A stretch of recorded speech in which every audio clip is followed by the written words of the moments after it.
Welcome to another edition of Teach the Geek interviews. My name is Neil Thompson, founder of Teach the Geek. It's an online platform for science and engineering professionals.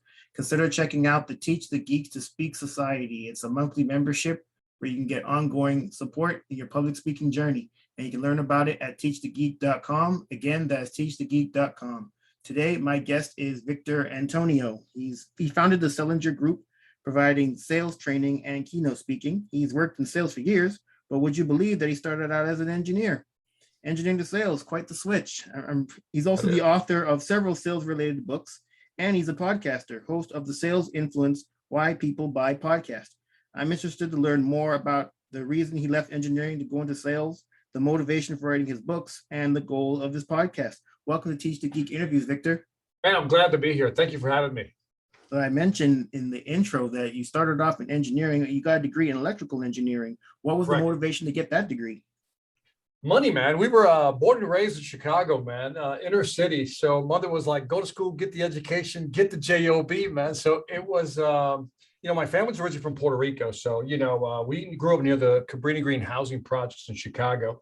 So, food stamps, government cheese, powdered milk, that whole thing.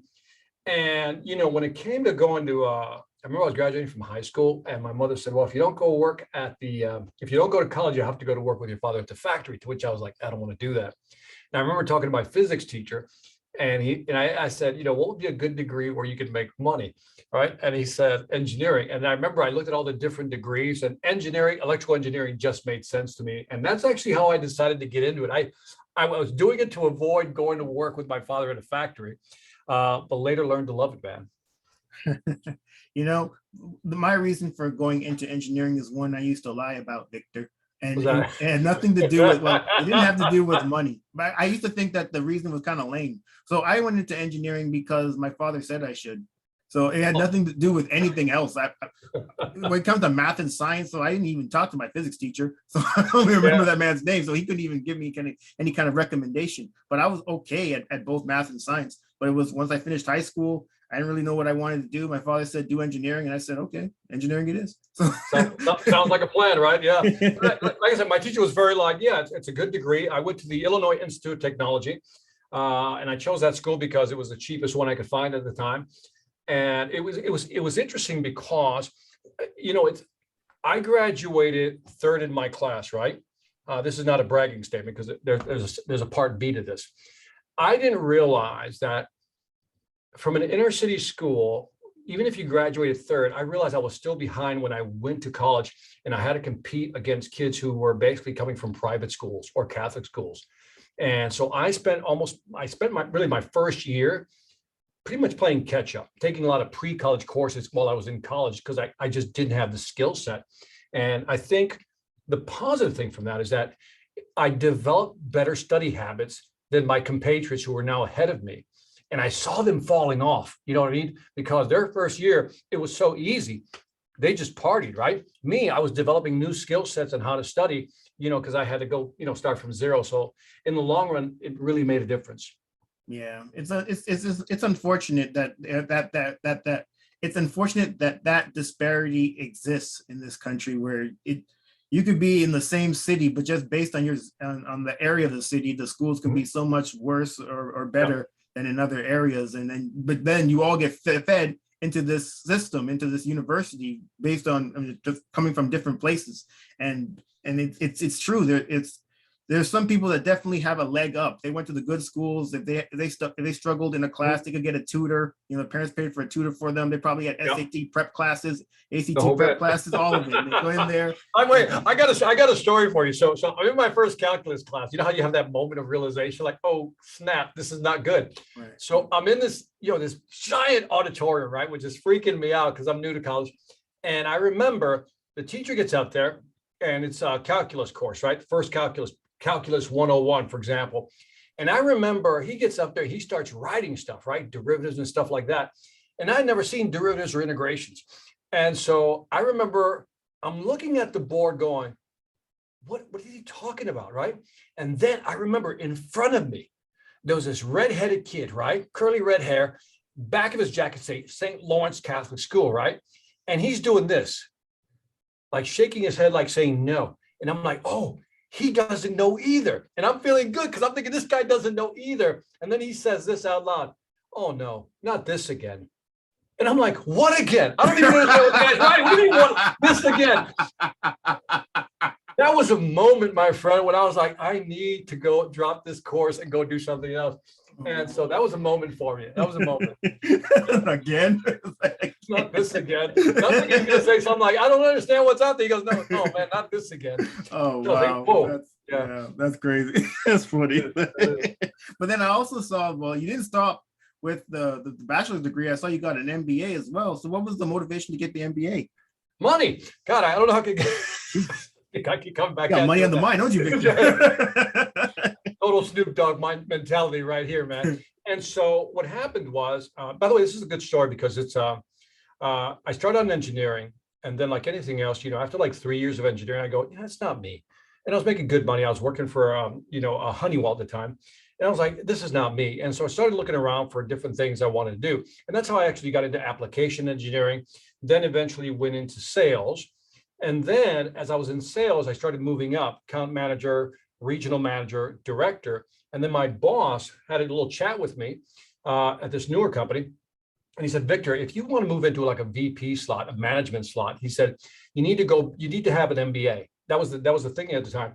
And I said, oh, okay, that's what I got to do. And the company paid for it, right? And so I did it after work. So basically I was traveling by day and then make sure I worked my schedule and then just took the classes by night. And it was a great experience, by the way. The MBA at night was a great experience because it was a totally different mindset. You had instructors who weren't being pedantic, talking down to you. These instructors were actually they treated you as peers and respected your, I guess, experience in the workplace. And everybody in that group helped each other. There was this collaborative, I can't explain, this collaborative mindset. And so my MBA was actually a very, very great experience. It was a good experience. And hopefully when you took your MBA, you didn't have some redheaded kid sitting in front of you shaking his head. No. By the way, what was interesting is that I had, and again, this is not saying to brag, because I graduated my engineering degree with a 2.63 grade point average. Some people say that's a C plus. I call that a B minus because I'm an optimist. But then when I did my MBA, a perfect 4.0. I think I was the only guy in the class with a perfect 4.0. And I really enjoyed that because I had the experience and I can bring that to bear. And I think my study skills were also, much better. So, and by the way, I had an instructor who told me, don't do your MBA. If you ever go back, or your master's degree in general, wait 5 years. I waited 10 years before I went back and got it. And by the way, that was very good advice. Yeah. I've heard that too. When you get your undergrad degree, don't go into an MBA right away. It's best to have some sort of work experience before you do that, at least that particular degree. So absolutely, I've definitely heard that. So you worked in engineering for 3 years, then you got into application engineering, and then you got into sales. Was all of that planned out, or you did say that after the 3 years you weren't really sure that engineering was for you, but application engineering seemed to be the most logical step to move onto? Yeah, because when I was an engineer, I was doing a lot of the programming, right? Sitting behind a screen programming stuff, right? And I realized, with my personality, it just wasn't me. And so when I looked at, and then I went into application engineering because it's a little more removed from coding or from testing, so if I wasn't coding, I was testing with an oscilloscope or some type of, technical machine. So I didn't want to do that. When I went into application engineering, it was more like putting boxes together, if that makes sense. In other words, I could design the system. I didn't have to build it or, troubleshoot it. And so I enjoyed putting the boxes together. I call actually designing wireless systems. At this point, I was working for a company called E.F. Johnson, which sold these 800 megahertz trunking systems, the type that cops use, police officers use, fire department, public safety people use. And so that's when I began designing wireless networks, where basically I would look at a terrain and figure out what type of antennas I needed, how tall the antennas had to be, what type of transmitter receivers I needed at both ends or whatever, and create mesh networks. And that, for some reason, was a little more removed from actual engineering. It was still technical, but it was more removed. And I enjoyed that much better. Okay, got you. So how did your engineering background prepare you, if at all, for sales? Oh, by the way, this engine, what I get irritated with is when people talk to me about, or mention online, is, a college degree is, it doesn't pay off, right? The return on investment isn't there, to which I say BS. And I think people read Elon Musk's comment about, you don't have to have a college degree to work for Tesla or something or be successful. But what most people don't do is they don't read carefully what Elon Musk said. What Elon Musk said is, yeah, you don't need a degree to be successful, but you better have some extraordinary skills if you want to be able to work at Tesla. And that's the key part, the extraordinary skills. And as you pointed out already, some people are blessed to be raised in an environment where they can have extraordinary skills. But for the average person, you need a degree. The studies show this. Without a degree, you're going to make less money than people. You're going to make more money than people who don't have degrees. Having said that, what helped me and what's helped me to this day is having a technical background. So what happened to me is that around the time I was designing wireless systems, they needed somebody who had a technical background, spoke Spanish, and was willing to go into sales to make more money. And I'm like, that's the trifecta, that's me. And so I basically outranked everybody and got the position because I had a technical background. When I became VP of sales, why? They chose me because I had a technical background. So my engineering degree has paid off like you wouldn't believe. I mean, just the return on investments are crazy. Oh, wow. Interesting. Because, at least I've done a number of these interviews. It's been very few engineers that I've known that have gone into sales, because you often think that they're kind of diametrically opposed to each other. When you think of an engineer, you think of that nerd that wants to sit in front of the computer and do the work. And then the salesperson is this extroverted person who wants to go out and meet with people and talk and, go to the golf course and hit balls. By the way, I used to have the perception, right? When I was in engineering, I'm like, these salespeople, they don't do anything but go golfing and take people out to dinner, right? That's all they do. They don't even work hard, right? And then when I got into sales and I realized what they did, I'm like, this is not easy. So I've seen it from both sides, and I've learned to respect both sides of the sales and the actual engineering side. And I think that it gave me a special qualification when I talk to either salespeople or engineers. As a speaker today, when I talk to people, I can talk on both sides of the fence. And so I think it's having a technical background. Well, here's another misconception, is that if you're a technical person, you're an introvert, if this, you're that, right? That type of thing. And I don't believe that to be true. I think a lot of engineers could be salespeople if they wanted. They just have this Glenn Ross mindset, right? Which is they see the Alec Baldwin movies or the Boiler Room, and they think it's like ABC, always be closing. But a lot of the deals I closed as a salesperson was because I sat next to the person, so to speak, or in the committee, sat next to the committee and laid out and really technically explained what was going on and how the system was going to work. I didn't have to sell them. I just had to explain it in such a way they go, oh, I get it, and they would buy. So there was never any hard closing. It was just really being a good explainer. I think engineers have great potential to be great salespeople. That's a great way to look at it, kind of putting a different spin on what it means to be a salesperson. Because as I said, that stereotypical salesman, you think of that, used car salesman. What can I do to get you in this car today, kind of deal. But right. Yeah, if you're a technical person and you're able to explain what your solution is, what the product does, and in a way that the buyer can understand, then I mean, what more is it to it than that? I think that's it. The thing is, when you're looking at when I think about, when people tell me about salespeople, they're always saying, look, I'm not good at talking to people. I'm not good at doing presentations and all these things. I don't know. I think like engineers are very good at knowing. They're like domain experts, right? And I think if you're a domain expert, you can talk very quickly and be very confident in what you're talking about. The thing is, I think where people get nervous is, well, how do I ask for the order? And believe it or not, just like a plane has to land, right? Just like a little glide path into landing. It's all about figuring out what your approach is to closing a sale. And I think in many cases, we don't even have to, I only have one close. This is it. Based on what I've explained or what I've shown you, is there any reason we shouldn't do this or get started? That's my only close. I don't have 1,001 closes. I just don't. I know that if I set it up, I clarify their concerns, reduce their anxiety, all I have to do is present a good offer, and they typically say yay or nay. And that's it. That's selling in a nutshell. Yeah, I fully agree. I mentioned in the intro that you're also an author. What was the motivation for you to write your books? So by the way, the first book I wrote, it was called The Corporate Inferno.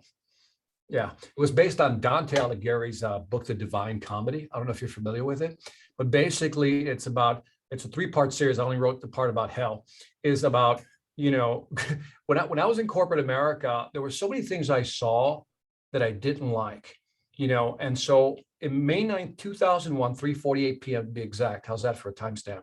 Okay. So May 9th, 2001, 3:48 p.m. is when I called it quits in corporate America because I wanted to be a speaker and write books. I've always admired, and you know, still do to this day, you know, the late Zig Ziglar was my virtual role model. And so that's what I always wanted to do. I took classes with Toastmasters, for example. By the way, if you're an engineer, I'm talking to you geeks out there, listen to me. Join Toastmasters. When they start doing these things face to face, join Toastmasters, because that's where I learned to present/speak, and you get over your fear of public speaking, but you become a very concise presenter. So if you can take your technical knowledge, wrap it around concise presentation, you'll be that much better. It is the best investment. Second only to my degrees. I say Toastmasters was one of the best investments I've ever made. And so my point is that when you learn how to talk to people, when you learn how to present things, there was something in me that wanted to do that all the time. And so when I decided to walk away from corporate America, it was something that was I call it a quiet discontent. And it's that little nagging inside of you that says, you know, you should be doing something different. This is not what you want to do. And so that's when I decided to walk away. It was just because I wanted to write books and speak. Okay, gotcha. I expected the answer to be money, Victor. Yeah, that too. By the way, money. Yeah, I should have just said money and freedom. The thing is, I wanted. Well, here's the thing. Here's another story. So at that time, May 9th, 2001, I was president of sales and marketing. My base salary as president of sales and marketing was $250,000. I was making money. You add commissions on top of that, stock options. You get the idea, right? Yeah. So I was making money, but then I realized that it isn't always about money. Do you know what I mean? That if you're not happy doing what you want to do, and that's kind of where the big pivot came for me, to go, you know what? Now the thing is, when you don't have money, making money is the goal. But when you're making money, you realize unless you're doing something you like, the money's not going to do you any good, because you go home just kind of depressed. You know, you don't like doing what you're doing. Right. And so having had the money, and by the way, when I quit my job and I told my mother this, she was like, let me see if I get this right. Yeah, get this right. Food stamps, government cheese, powdered milk, 250 base plus all kinds of crazy stuff. And you want to what? Walk away. And I did. And I remember I walked away my first year, well, half year, because it was June, I launched my speaking/consulting career. And my first 6 months out of the gate, man, I made a whopping, listen to this, man, $17,000. That's $17,000. To which I said, oops, this is not good. We need to ramp this up. And it was, by the way, that was a moment for me, because I realized that unless you can market yourself, you're always going to have problems. And that's when I learned how to be a better marketer. And I think I learned more being outside of corporate America, learning how to get your own business and hustling for your own business that was in corporate America. I think I'm a better salesman today because of that. Yeah, I could totally see that. Wow. Yeah, from 250 to 17, that's a big jump, a big dip. But that's a big dip, man. I tell the story about this. I went to see the speaker. His name was Randy Gage. And Randy Gage was known to be, you know, just a big dollar speaker, right? So I went to Randy Gage, and I went to one of his seminars, and I wanted to get a chance to talk to this guy, right? And so sure enough, at lunchtime, I sat right next to him. I just worked it that way, right? And I remember I'm talking to Randy, and by the way, I interviewed him for my one of my podcasts, and he didn't remember the story. I told him the story and the time, and he just laughed. And so I sat next to Randy, and I said, Randy, you know, I started playing my violin, the Woe Is Me violin. You know, I'm trying this, I'm trying that, nothing's working. And Randy looks at me, he says, Victor, what business are you in? I said, what do you mean? I said, what business are you in? I said, the speaking business. Now it's speaking business. He goes, no. I said, okay, the training business. He says, no. And then the consulting business. He goes, no. He's just like that, belligerent. No. And finally, I got my Chicago Puerto Rican side comes out. All right, well, tell me, what business am I beep in, right? You know? And he said, I'll never forget this phrase. He says, you're in the marketing business first. Everything else is second. And you know how when you hear something, you don't want to accept it? You got that cognitive dissonance. You're not ready to accept it. And I was like, kind of like, screw you. You know, what a boop. And so it was only till later on that I go, that was some of the best advice I've ever gotten, because I realized you can whine all you want, but you just have to learn how to become a better marketer if you're going to start your own business, be an entrepreneur. No question. I mean, if people don't know about you, how can they hire you? That's what Point it comes taken. down to. Yeah. Point taken. So I mentioned also in the intro that you have a podcast. What is the podcast about, and what do you hope people get from it? So it's called the Sales Influence Podcast. And the premise is finding the why in how people buy, right? That's the byline. And what happened was I was doing a presentation out in Utah. I don't remember a lot of things, but certain things I do remember because they were very momentous. And I was on my way to Salt Lake City, Utah. I'm at the airport, and I remember I saw this book by Robert Cialdini, Dr. Robert Cialdini, called Influence, right? I'm like, oh, looks interesting. I'll read this book. Now, I was already putting together my own sales training program based on my experience. And when I read Cialdini's book, that was a catalyst to begin to look in everything that has to do with behavioral economics, finding the why and how people buy, right? In other words, how do people make decisions? So I switched my paradigm from trying to sell people to try to understand how they buy, because if I understand how they buy, then I can present their offer in the way that makes sense to them. So I wanted to find out how people make buying decisions. So it's really a decision-making approach. How do people make decisions? And so that launched me into, I went down that rabbit hole of studying behavioral economics, right? Everything from Kahneman, Tversky, all these guys out there. And I really enjoyed it. I started applying that to my sales training, and the podcast is built around that. I mean, I've expanded a little bit, obviously, but it's really about not how do you sell, it's how people buy. Because if I understand how they buy and what are those moments of influence during a conversation that I can say certain things to move things in a certain direction, that's what the podcast is about. Gotcha. You know what? That's really important information to have if you're a seller, because if you figure that out, why, just like you said, why do people buy, and then you can, as you said, tailor your approach to match their how they buy. Like, I think oftentimes it would seem that a lot of salespeople, they sell based on how they're comfortable selling, but if the people that they're selling to aren't comfortable with that approach, well, then you can't be all that surprised if you don't make all that many sales, and you look at yourself in the mirror, it's like, what's happening? Why are people not buying what I'm buying, or buying what I'm selling? Well, idiot, you're not selling in the way that they want to buy. Yeah, what happened is that the internet changed everything. I really believe that there's going to be a demarcation line between pre-internet, post-internet. A lot of the stuff that people teach today, even today, is all pre-internet stuff, right? The ABC always be closing. Pre-internet stuff where you had all the information, the buyer had none, the consumer had none.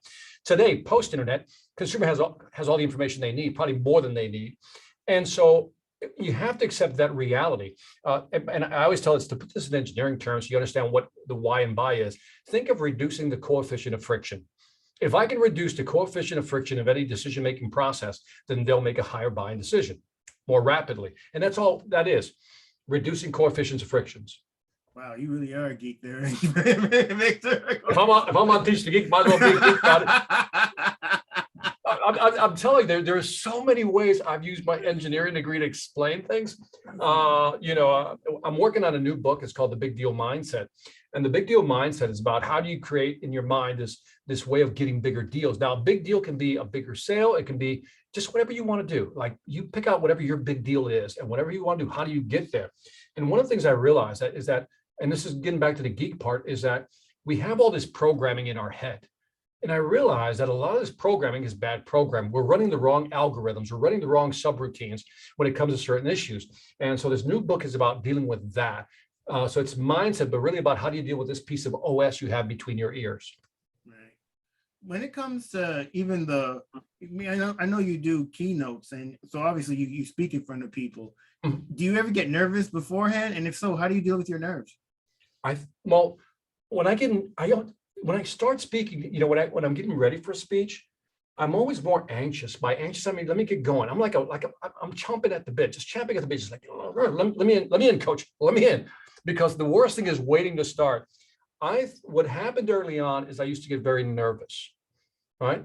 And I realized that nervousness came from I didn't know my content well enough. And I'll give you an example of how do you know your content. If I have to do a 45-minute keynote, I can do that whole keynote, even if I have slides, I can do the whole keynote in my head. Like literally, I sit there, like even the night before, I never sleep before speech. It's just, I never get a good sleep because what happens is I'm running the whole thing in my head, like literally just running the whole thing in my head. And sometimes I challenge myself to go through like, if I got 15 to 20 slides, I actually flick the slides in my head. Next slide. Okay, here's the transition here. Next slide. I kind of blink just to kind of give it that whole thing. If you're listening to this, you're not going to see what I'm doing, but I blink and I go next slide. And then, okay, here's the transition. And so if you plan everything out, that reduces your nerves a bit, right? And then I think I'll give you a better example of how to reduce nervousness. I've talked to a lot of engineers who says, you know, Victor, I could never get in front of a crowd and talk. I said, really? I said, you nervous talk? I said, yeah, I'm kind of an introvert. I hear that a lot.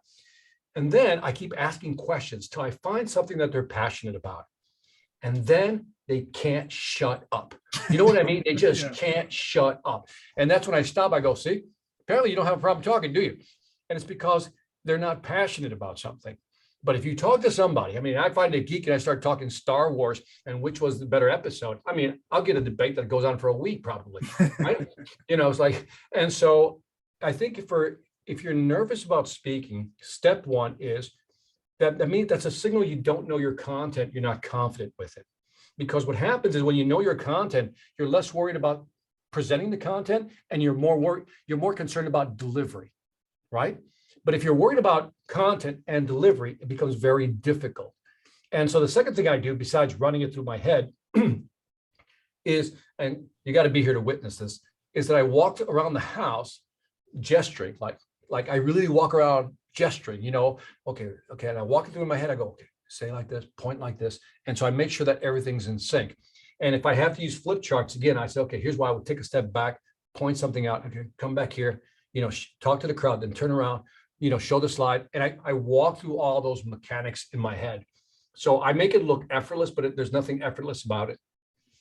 Yeah, you know, those are really good tips, Victor. And you know, when I think about nervousness, I often think of it in the sense that if you're not nervous, it's a sign that you don't really care about what you're talking about. So I think that plays very well in what you said about people. When they're passionate about something, then they can go on for hours. Yeah. But oftentimes, I'm guessing, I suspect maybe that engineers, if anybody, if you're asked to speak about something that you don't really care all that much about, then that's probably why you may struggle. So in those instances, that's when it's more important than ever to practice before you get up there. I have a friend who makes fun of me because I practice my presentations before I give them, and he typically just wings it. But you can absolutely tell the difference between people that wing it and those that don't, because he often goes over time. And and when he goes over time, or when people go over time, I see that as a disrespect to the audience. It's disrespectful, and also it's a lack of professionalism. You know, I always ask people, I said, how much time do I have? And 45, but if you go over, I said, no, I won't go over. My line is, I always stick to landing. I said, I start wrapping up 5 minutes before my time is up. I start coming in. Like I said, I always think about an airplane. I got to get my approach and I got to land nicely. I just want to drop the plane, if you know what I mean. But I think if you wing it, I mean, I can wing a presentation. I think I'm at a level where I can do it. I just choose not to do it. You know, and by the way, there's always a little sense of nervousness, especially when you insert something new. Like for me, I like to, every time I do a presentation, I don't like to give the same presentation all the time. So I try to insert about maybe 10% new content every time. Kind of like what I watch a lot of comedians, by the way. That's my thing. I love watching comedians. Yeah, I watch it when it comes to delivery. Like if you watch, like my favorite comedian is like Bill Burr. He's the best.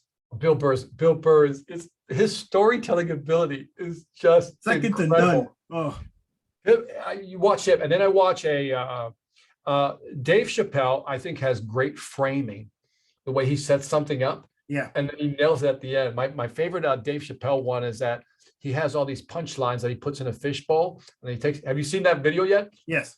And he talks about how and then he ends the punchline. He tells the story, then he comes back to the punchline. I'm like, what a great way to set that up. So him and Bill Burr, and then I think my third one, who I think is the real GOAT, by the way. I'm going to get some arguments on this one. The real GOAT of comedy is George Carlin. I think George Carlin, if you don't know who he is, look him up. Everybody else follows George Carlin in terms of, you know, edginess, content, storytelling. But I love watching comedians for how they storytell. But I think Bill Burr is like the best storyteller that I've seen in the comedy field. Yeah, he's definitely a top 5 for me too. So Yeah. I'm a big fan of his. Well, everybody, this marks the end of another edition of Teach the Geek interviews. My name is Neil Thompson, founder of Teach the Geek. It's an online platform for science and engineering professionals. To check it out, you can go to teachthegeek.com, and when you go there, check out the Teach the Geek to Speak Society. It's a monthly membership. Until next time, take care and stay safe. Thanks, Victor. Thank you.